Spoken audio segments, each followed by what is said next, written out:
यष्टीरक्षकाच्या हातामध्ये जाऊन चेंडू विसावतोय, बीट होत आहेत पंकज जाधव. चेंडू काहीसा कमी गतीने येतोय, खाली राहतोय. या चेंडूवर मात्र लेग स्टंपच्या दिशेने पिचिंग करण्याचा प्रयत्न. सचिन कदम थोडीशी मेहनत घेत आहेत आणि चेंडू शेवटी पकडला गेलाय. हुसेन खेळपट्टीच्या दोन्ही बाजूला चेंडू वळवत आहेत. कधी चेंडू आतमध्ये. सरमाळकर देव फ्रेंड्स बॅकफुटला जात पॉइंटच्या दिशेने चेंडू खेळण्याचा प्रयत्न होता. पुन्हा एकदा गतिमान चेंडू पाहिला करतोय तो पंकज जाधववर.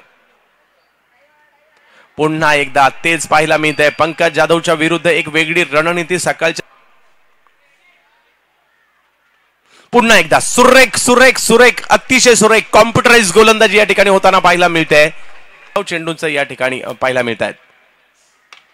या चेंडूवर प्रहार केला जातोय कव्हरच्या दिशेने. बिलाल त्या ठिकाणी येत आहेत. तोपर्यंत